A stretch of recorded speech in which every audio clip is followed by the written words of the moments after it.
Yo, what's going on, guys? It's your boy. So welcome back to another video. Today I'm going to be doing a My Mini Movie review on a movie that actually won an Oscar earlier this year. My Mini Movie Review. I am talking about the movie All Quiet on the Western Front. I did like this movie. I enjoyed it. I had a good time watching it. But I will say this.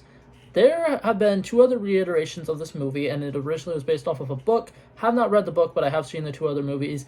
And I personally don't think that this one lives up to the 1979 version. Now, I am going to get into more details as to why I say this, but overall, I'm going to just start talking about the plot of the movie for those of you guys who do not know it. It's a very common story. Basically, this movie takes place during a war, 1914. I want to say it took place during the First World War, but I could be absolutely incorrect about that. And what happens is this is showing the perspective of young 18-year-old boys who are excited to join the military. They're excited they're going to be getting some honor. They're really happy to be in the war, and then showing how the war is nothing like what it was advertised to be. Everybody saw it as this big honorable thing. It was this great thing to be a part of. Everybody who wanted to be in the military was very looking forward to going and fighting for their country, versus when they actually got into the war zone and it's just no man's land. It's absolutely terrible. The second you move out of the trenches, you get shot and killed. You have to watch countless of your friends die on a daily basis, and it's just miserable. The All Quiet on the Western Front name for the movie actually is symbolic, talking about how instead of it being like actually quiet, because it's obviously not, there's gunshots and bombs and everything going off all at once, the all quiet thing is actually talking about how nothing ever seems to change, ever. People who are in the trenches at the beginning of the war and people who are at the trenches at the end of the war are all experiencing the exact same thing. Nothing's moving, nothing's changing. It's just a constant loss of a shit ton of people, and there's nothing you can really do to survive it. You're going to end the war by either dying or losing multiple limbs and being sent home, right? Very, very sad movie, very, very sad concepts. But something I don't like about this movie as compared to some of the past ones is in a lot of the past ones, they didn't have the cool effects that we have nowadays. CGI has advanced so much since 1979, and because of that, there are a couple scenes in this movie that kind of just are there kind of for show, to show off that they can do cool, like, big explosions and stuff like that and make it look epic. And the original movies, they couldn't do that as much, so they did a great job with having more character-based scenes and more dialogue and us really getting to know the characters. And this one, you don't get that as much. Like, obviously, you'll still see a couple scenes where they're sitting around the camp and having conversations, dreaming about what it would be like if they weren't at the war, but it's not at the same scale as the one in the 1979 version. You really get to know the characters and all their names and stuff like this. By the end of this movie, the only characters whose names I really remembered were Paul and Kat, and it helps that I've seen the other two movies. A lot of the death scenes in this movie don't mean as much to us because we don't really get a chance to really sit down with them and get to know them that much. There's a couple that are kind of important.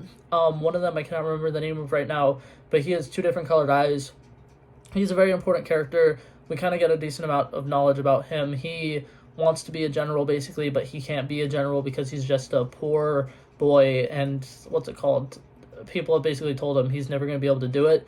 And he's a very interesting character. He's very cool. We get to know him a lot, and he's one of the last final three ones remaining. And his death scene, I would say, is probably one of the best well done ones. He's very, very sad. He's gotten shot in the knees or whatever. He can't feel his legs at all. He could barely move on his own. Very weak. And this is towards the end of the war. The people are signing a treaty. They know if they're signing a treaty, they're going to be done fighting soon.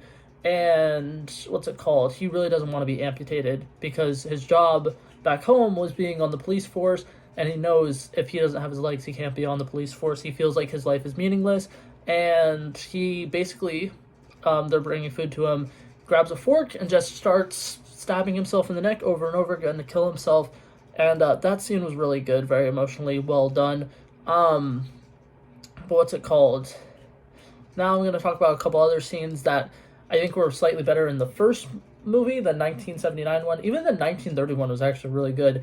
I know a lot of people have not seen that one. I have. I don't know if you can still watch the full thing on YouTube, but back when I did, I watched the full thing on YouTube and it was great. What's it called? So some of the scenes that I want to talk about is there is a scene in the movie where Paul, the main guy who we're following, is retreating, and he falls into like a little hole in the ground, and it's him and one of the French soldiers who he's against or whatever, and he has to stab and basically kill this guy. He doesn't fully kill him. The guy's suffering for a little bit. Paul is trying to get out of this hole that he's stuck in, but he grabs, what's it called, a helmet, puts it on a big stick, lifts it up, and notices that the second he tries to get out, he's going to get shot and killed.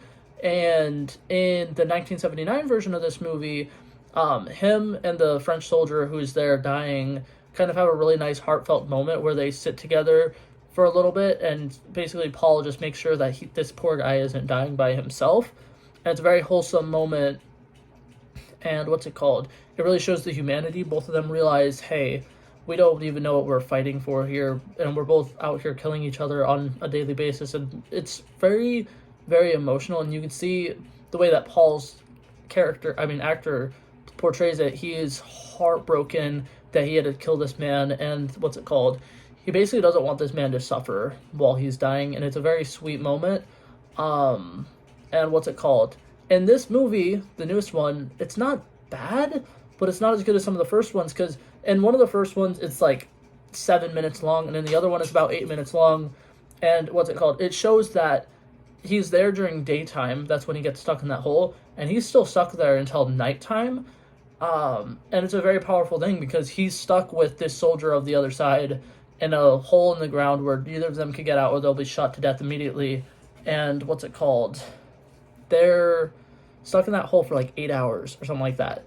But in this movie, they only show it for like 2 minutes. And it's really sad because, in my opinion, it's one of the best scenes in the first movie. And they don't quite hit the note there. Another scene is in the original one, and this happens in the second one as well. Paul has to carry Kat from somewhere really far away to the medic booth to try to keep him alive. And what's it called? Kat is killed while Paul is running away with him or whatever. And in this movie, Kat is shot before they even leave, and Paul already knows that he's shot and he's seriously injured and he needs to get away or whatever. But in the older movies, what's it called? Kat is like hit slightly or whatever. He's just slightly damaged. There's a like bullet wound in his leg or something like that. But and then Paul picks him up, carries him away, and he gets shot while Paul is carrying him, and he doesn't notice by the time he gets to the medic booth. In this movie, it seems like Paul was already dead. I mean, it seemed like Kat was pretty much already dead, like, before Paul even really started carrying him away. But that reveal in the first movie is very sad and very heart-wrenching. And in this movie, obviously, it's still sad, but it's not as sad because it's kind of like he already seems like he's dead. And I feel like it's kind of on the actor who plays Kat for not, seeming more lively. But it's like, I don't know. I feel like that's probably just a direction error. But it's not bad, but in the first movie, it's much more depressing. And then the last thing that I want to mention is Paul's death himself at the end of the movie. In the first movie, and I'm pretty sure the second movie, it's very symbolic. He sees a butterfly, and towards the beginning of the movie, he sees a butterfly and he draws it because he's an artistic person, and that's something he does.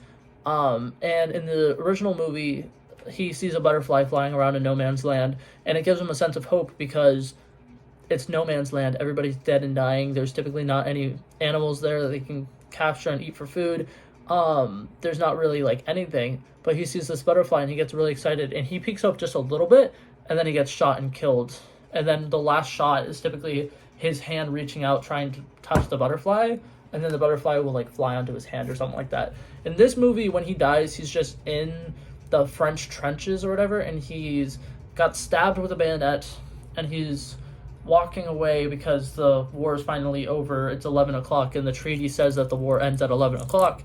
And what's it called? The movie just ends with him slowly walking out into the sky being bright as hell, and then he sits down on a bench and he dies. And it's not bad. It's just not as symbolic as the first movies.